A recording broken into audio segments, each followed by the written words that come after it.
You want to build a windmill? She asked, her voice laced with skepticism. In your backyard? That's right, I replied, trying to sound as confident as possible. A large one, 50 feet tall, if possible. There was a long silence. And what's the purpose of this windmill? She asked cautiously. To generate clean energy, I said, truthfully, mostly, and to enhance the neighborhood's aesthetic. Sarah chuckled. Okay, she said. This is definitely a new one. Send me your address and I'll come take a look. I've always believed that a home should reflect the personality of its owner, that it should be more than just a box filled with furniture. It should be a reflection of your tastes, your interests, your soul. And for me, that meant incorporating small, classic touches, details that added character and charm without being ostentatious or over the top.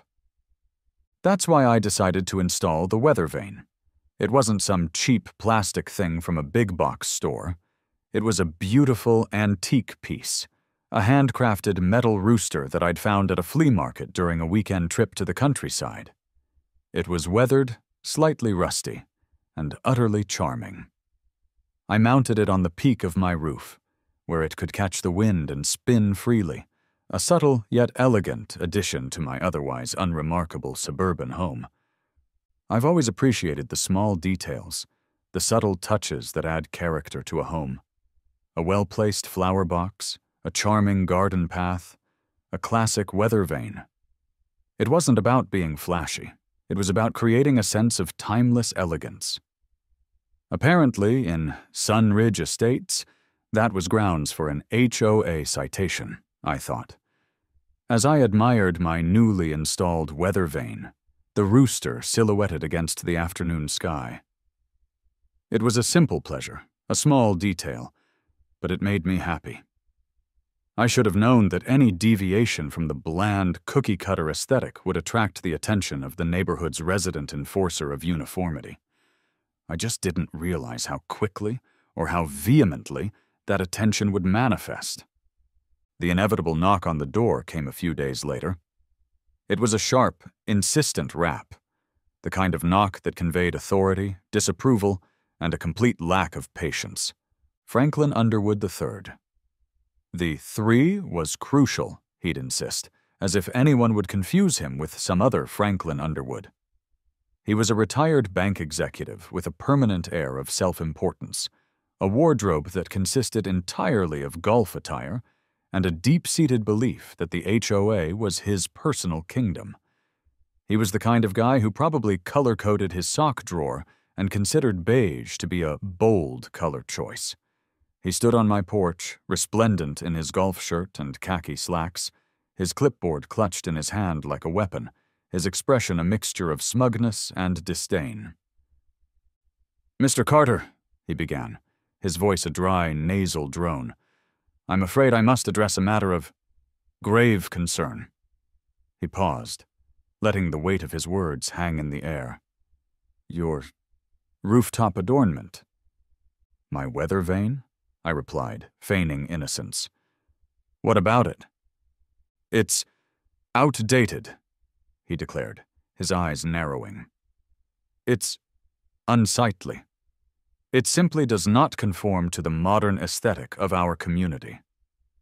He said modern aesthetic, as if the neighborhood were some kind of cutting-edge architectural masterpiece, rather than a collection of nearly identical houses.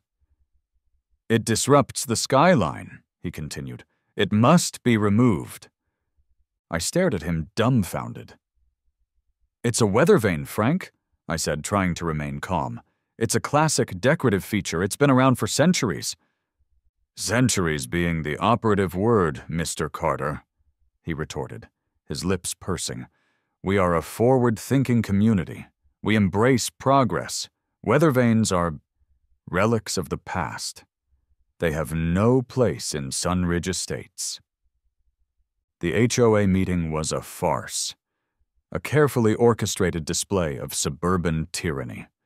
The community center's multi-purpose room, with its beige walls and uncomfortable folding chairs, was filled with the usual suspects: the retirees, the busybodies, and the handful of Franklin Underwood III's loyal followers, all eager to uphold the sanctity of the neighborhood's bland uniformity. Franklin, perched at the head table like a king on his throne, launched into a prepared speech about the importance of maintaining a cohesive visual aesthetic and the detrimental impact of outdated and unsightly rooftop decorations. He projected a photo of my house onto the screen, the weathervane clearly visible, as if it were evidence of some heinous crime. "This weathervane," he declared, his voice dripping with disdain, "is a blatant violation of our community guidelines. It's rustic. It's agricultural. It simply does not belong in a modern, sophisticated neighborhood like Sunridge Estates." This is absurd, I thought, my internal monologue growing increasingly sarcastic. "My little weathervane is a threat to the neighborhood? It's a metal rooster, Frank. It's not a giant neon sign flashing obscenities." He went on to cite obscure bylaws, misinterpret zoning regulations, and generally paint a picture of my weathervane as a disruptive, dangerous, and aesthetically offensive addition to the neighborhood. There were other matters discussed, too. Mrs. Gable was being questioned over the color of her garden gnomes, too bright, and Mr. Henderson was in trouble for hanging a bird feeder, attracting unauthorized avian species. I tried to reason with them. I explained that the weathervane was a classic design element, that it was harmless, that it was, in fact, quite charming. I pointed out that it was no more disruptive than the satellite dishes, solar panels, and oversized inflatable holiday decorations that adorned many other houses in the neighborhood. But my arguments fell on deaf ears. Franklin Underwood III was not interested in reason, in logic, or in the concept of individual expression. He was interested in rules, in regulations, and in enforcing his narrow vision of suburban perfection upon everyone within his reach. The motion to prohibit all unapproved rooftop structures, including but not limited to weathervanes, antennas, and decorative sculptures, effective immediately, passed with a near unanimous vote. Franklin banged his gavel, a smug smile spreading across his face. I received the official HOA notice a few days later, a crisp white envelope containing a sternly worded letter and a threat of escalating fines. I had 14 days to remove the unauthorized rooftop structure or face the consequences.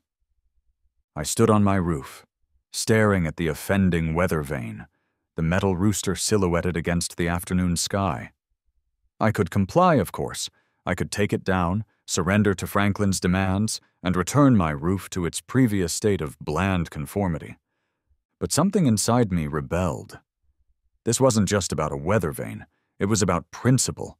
It was about the right to express my own individuality, to add a touch of personality to my own home without being harassed by a power-hungry, aesthetically challenged tyrant. If Frank and the HOA were so obsessed with modernizing the neighborhood, then I'd give them modern. But I'd give it to them on my own terms.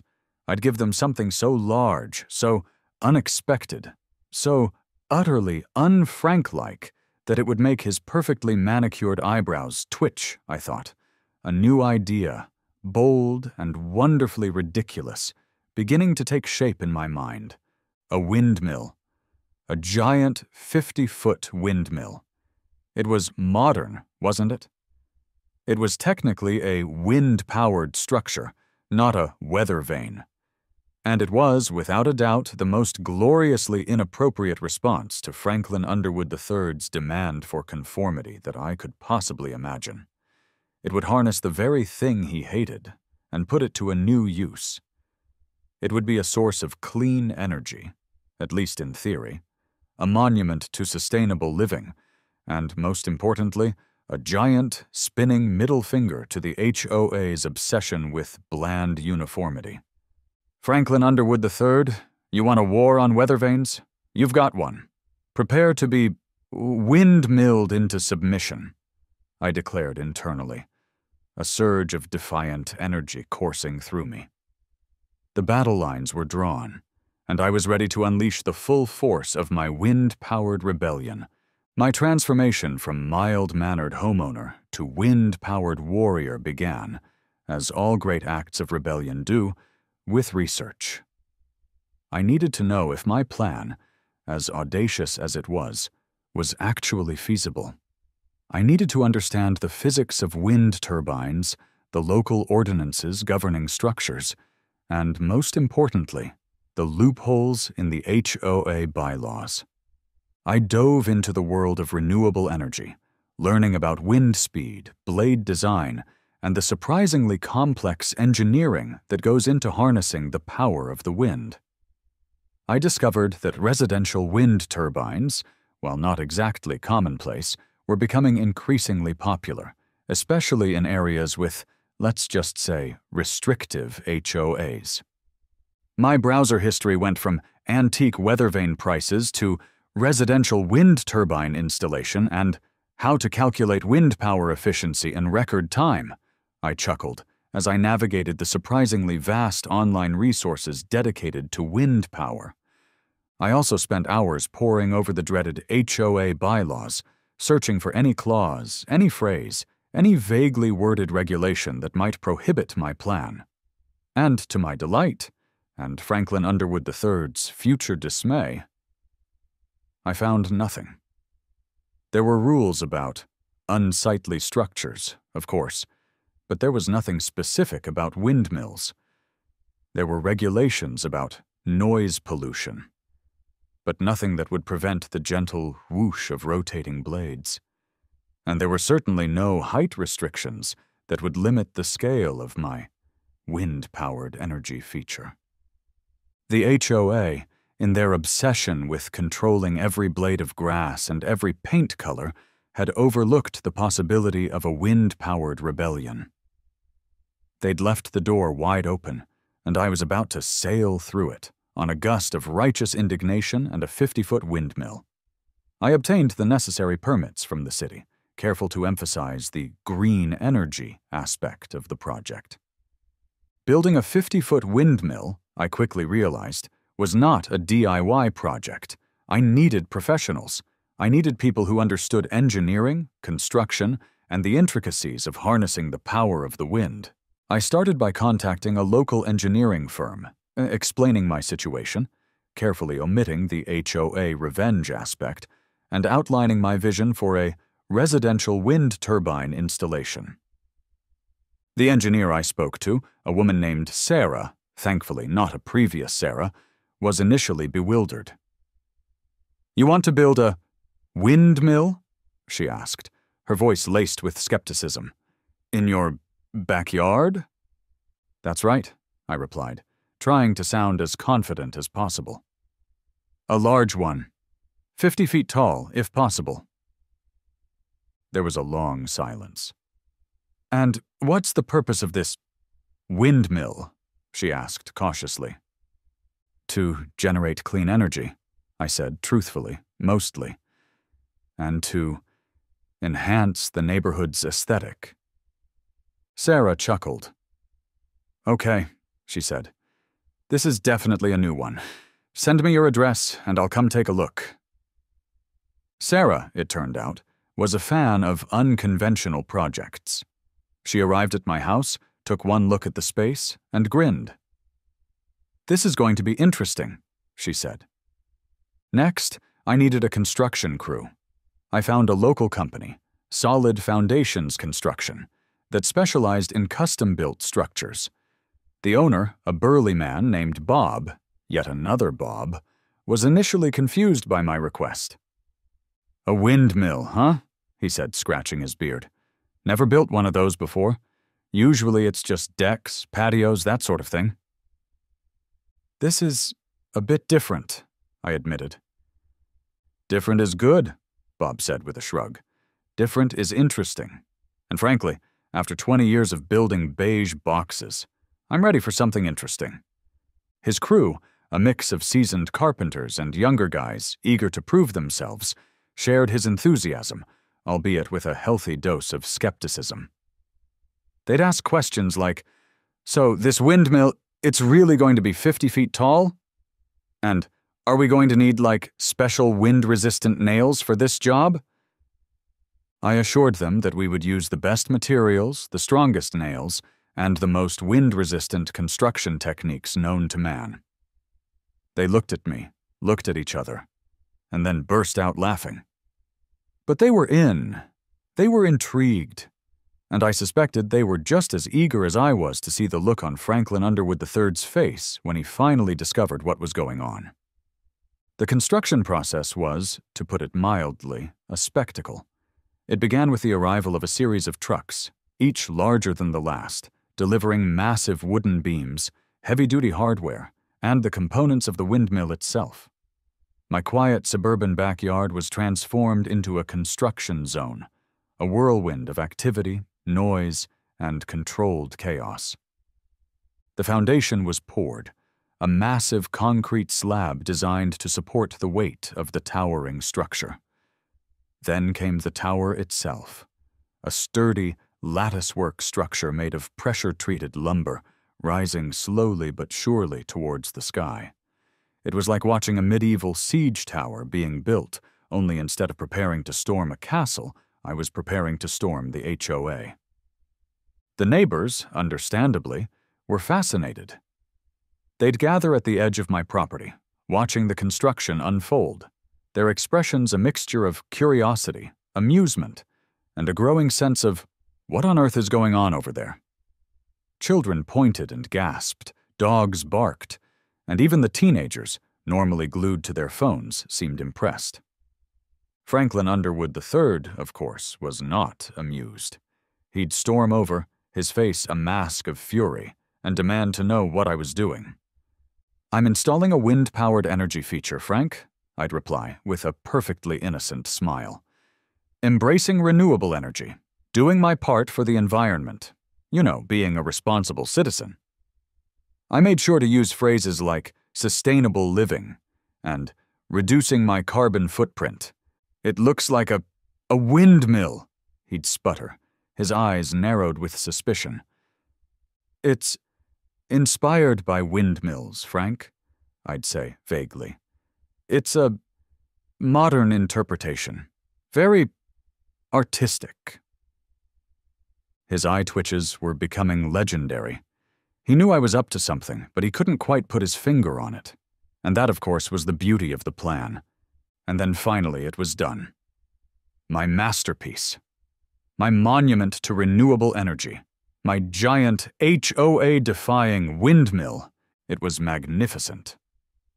The wooden tower, 50 feet tall, stood proudly in my backyard, a beacon of defiance against the beige conformity of Sunridge Estates.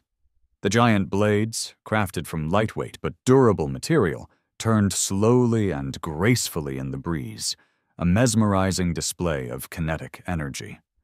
And the LED uplighting, strategically positioned at the base of the tower, illuminated the entire structure at night, creating a dramatic, almost ethereal glow. But the pièce de résistance, the detail that truly elevated the project to a new level of petty perfection, was the mural.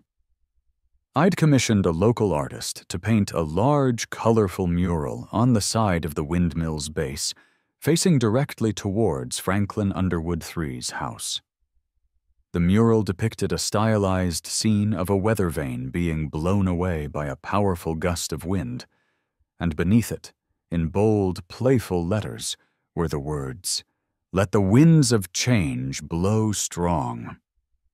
It was magnificent. It was ridiculous. It was perfect. And it was all completely 100% HOA loophole exploiting, as far as I could tell, I thought, surveying my creation with a mixture of pride and amusement. It was a bold statement, a defiant gesture, and a constant, unavoidable reminder of Franklin Underwood III's impending doom. The stage was set. The windmill was complete. And the battle for suburban supremacy was about to begin. The unveiling of my 50-foot windmill was a moment I'd been eagerly anticipating, and Franklin Underwood III's reaction did not disappoint. I'd timed the completion of the project to coincide with his usual Sunday morning inspection of the neighborhood, ensuring that he'd be among the first to witness my glorious, wind-powered creation in all its towering splendor. And his reaction? It was priceless. It was a meltdown of epic proportions, a Karen-esque explosion of rage and disbelief that would forever be etched in the annals of suburban legend. He rounded the corner, his golf attire pristine, his clipboard clutched tightly in his hand, his expression a mixture of smug self-satisfaction and general disapproval. And then he saw it. My windmill. He stopped dead in his tracks, his jaw dropping, his eyes widening in a mixture of horror and disbelief. He looked like he'd just stumbled upon an alien spaceship landing in my backyard, or perhaps a particularly offensive display of oversized garden gnomes. He took a few tentative steps closer, his head tilted, as if trying to understand what he was seeing. Then the screaming started. This is unbelievable!" he shrieked, his voice reaching a pitch that could shatter glass and probably set off car alarms. He stormed towards my house, his golf shoes clicking furiously on the pavement, his face a mask of apoplectic rage. "You've turned your backyard into a wind farm! It's an abomination!" I emerged from behind the windmill's tower, a picture of calm, unruffled composure. "Good morning, Frank," I said, my voice dripping with feigned politeness. "I see you've noticed my new addition. What do you think? I was going for a modern, eco-friendly aesthetic." "It's a windmill!" he roared, his face now a shade of purple that I'd previously only seen on overripe eggplants. "A giant, monstrous, spinning windmill!" He gestured wildly at the windmill, as if it were some kind of prehistoric beast threatening to devour the neighborhood. "It's a fully HOA-compliant wind-powered energy feature, Frank," I corrected him gently. "I'm embracing renewable energy, doing my part for the environment, being a responsible citizen." I pointed to the mural. "And promoting change. It's outrageous!" he sputtered, his voice cracking with fury. It's noisy. It's going to attract birds." He seemed particularly offended by the thought of birds being attracted to my windmill, as if they were some kind of undesirable element. Watching Frank's face contort with rage and disbelief was more satisfying than any gentle breeze could ever be, I thought, struggling to suppress a laugh. He was practically vibrating with indignation, his perfectly pressed golf shirt threatening to come untucked. It was a performance for the ages, a meltdown of epic proportions. Frank, predictably, called an emergency HOA meeting, demanding the immediate removal of my wind-powered monstrosity. He envisioned a swift condemnation, a unanimous vote to dismantle the windmill, a restoration of order and beige to Sunridge Estates. He was, as usual, in for a rude awakening. The meeting, held in the same beige-walled community center room, was a scene of utter chaos. Frank, looking increasingly frantic and disheveled, presented a PowerPoint presentation titled "The Windmill Menace, a Threat to Our Suburban Serenity." The presentation was a masterpiece of fear-mongering and hyperbole, filled with blurry photos of my windmill, exaggerated claims about its negative impact on property values, and a series of increasingly unlikely scenarios. Slide 1. Noise pollution, disrupting the peace and quiet of our community, with a picture of a cartoon sound wave labeled Danger. Slide 2. Bird strikes, a threat to local avian populations, with a picture of a cartoon bird flying into a windmill blade. Slide 3. structural instability, risk of collapse, with a picture of a cartoon windmill toppling over onto a house. Slide 4. The complete and utter destruction of our neighborhood's aesthetic harmony, with a picture of my windmill next to a picture of a perfectly manicured, utterly boring beige house. His arguments were met with a mixture of skepticism, amusement, and outright hostility. The other HOA members, it turned out, were not as enthusiastic about banning windmills as Frank had hoped. Some were secretly impressed by my audacity. Others were simply tired of Frank's constant complaining. And a few, I suspected, were secretly hoping I'd offer them a discount on their electricity bills. While Frank fumed and plotted, the rest of the neighborhood was embracing my windmill with open arms. What had started as a source of curiosity and amusement quickly became a point of local pride, a quirky landmark, a symbol of Sunridge Estate's slightly rebellious spirit. Families would stroll by in the evenings, admiring the towering structure, the gracefully rotating blades, and the colorful LED uplighting. People would stop to take pictures, to pose in front of the mural, and to generally marvel at the sheer audacity of building a 50-foot windmill in a suburban backyard. The local university even got involved. A professor from the Environmental Studies department contacted me, asking if he could bring his students to see the windmill, to study its energy output, and to use it as a real-world example of sustainable living. He called it a valuable educational resource and a testament to the power of individual initiative in promoting green energy. It was a public relations triumph, a community relations coup, and a constant, unavoidable reminder of Frank Underwood III's defeat. The windmill, once a symbol of defiance, was now a symbol of unity, a source of neighborhood pride, and a surprisingly effective educational tool. Frank, desperate to regain control, tried one final desperate maneuver. He proposed a new HOA rule, a retroactive rule, specifically banning wind-powered energy structures and any other backyard feature deemed excessively tall, noisy, or aesthetically offensive by the Architectural Review Committee. But it was too late. The HOA's lawyer, the long-suffering Mr. Henderson, a recurring character in my suburban battles, it seemed, explained in excruciating detail that my windmill was grandfathered in. It had been built before any such rule existed, and therefore it was exempt from any new regulations. He went into the specific permits I'd obtained and stressed the legality.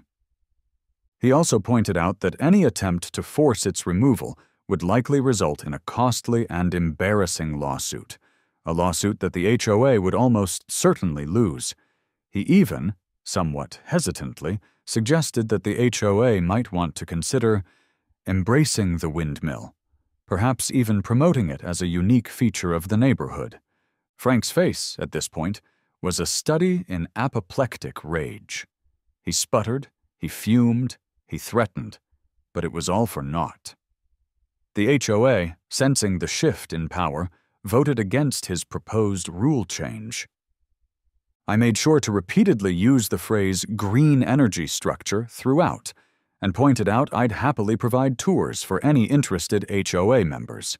The media, alerted to the ongoing saga, ran a follow-up story, this time with the headline, "The Greenest Home in the Suburbs."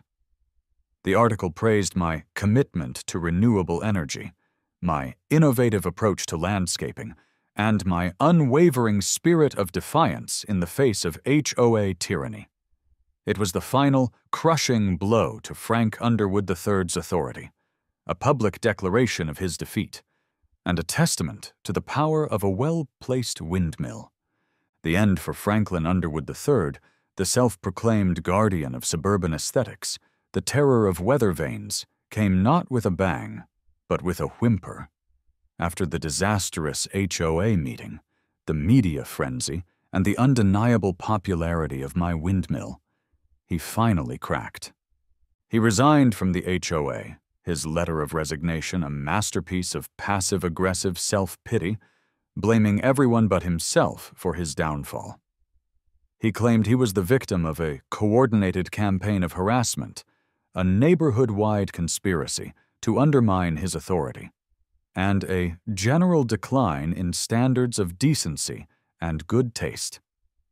He even, in a final act of delusional grandeur, referred to himself as a martyr for the cause of suburban uniformity.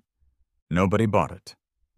His departure was met with a collective sigh of relief, followed by a spontaneous neighborhood celebration held naturally in the shadow of my towering windmill.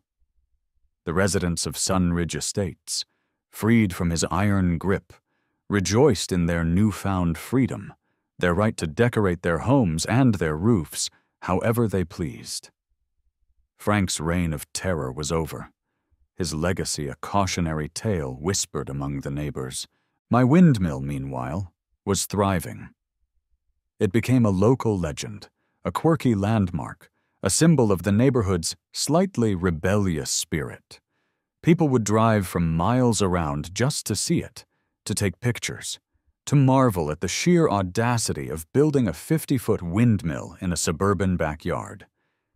It became a popular backdrop for social media posts, graduation photos, and even a few, surprisingly artistic, engagement announcements. Tourists, actual tourists, started showing up, asking for directions to the Windmill House and inquiring about its history. Local businesses started capitalizing on its fame. A nearby coffee shop created a windmill latte, a surprisingly delicious concoction of caramel, cinnamon, and, for some reason, whipped cream. A local gift shop started selling miniature windmill replicas, which, I have to admit, were rather charming. And, in a final twist of irony, the local real estate agents started using the windmill as a selling point for the entire neighborhood. Live in the vibrant community of Sunridge Estates, their listings would proclaim, home of the famous Windmill House. Property values, which Frank had so confidently predicted would plummet, actually increased thanks to the windmill's unexpected popularity. It was the ultimate vindication, a testament to the power of creative defiance, and a giant, spinning middle finger to the forces of beige conformity. To celebrate our victory, and to ensure that the spirit of the windmill lived on, I instituted an annual tradition, the Sunridge Estates Wind Festival. It was a celebration of clean energy, community spirit, and, of course, the glorious absurdity of my 50-foot windmill.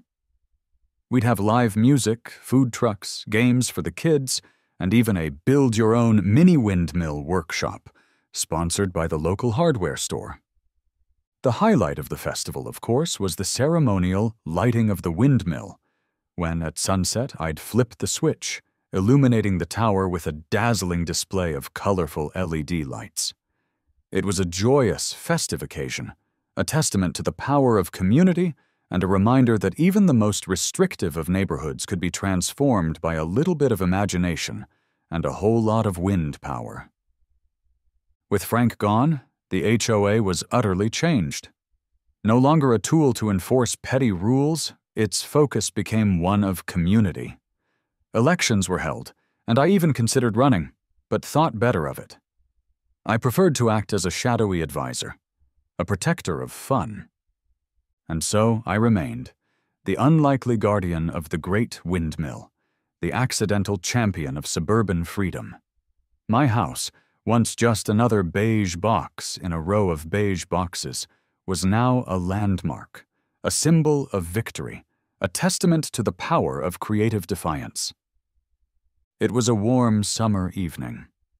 I was sitting on my porch, adjusting my sunglasses, a necessary accessory when living in the shadow of a giant windmill, watching the blades turn slowly and gracefully in the breeze. The LED lights, newly activated for the night, cast a colorful glow over the neighborhood. A new neighbor, a young couple who'd just moved in down the street, walked by. "Excuse me," the woman said. "We're new to the neighborhood. We were just wondering, what's the deal with the giant windmill? I smiled. It's a long story, I said. But the short version is, I had a disagreement with the HOA about a weathervane. They laughed, intrigued. Well, the man said, it's certainly unique. It is, I agreed, it is. Who knew that a weathervane and a burning desire for revenge could lead to all this? I guess sometimes you just gotta build a 50-foot windmill to find your peace, I thought, as I watched the blades turn, generating clean energy and a whole lot of neighborhood pride. I raised my imaginary glass in a silent toast. To the great windmill of Sunridge Estates, may its blades forever turn, generating clean energy, neighborhood pride, and a constant reminder to all future HOA tyrants, don't mess with a homeowner's right to, well, whatever this is.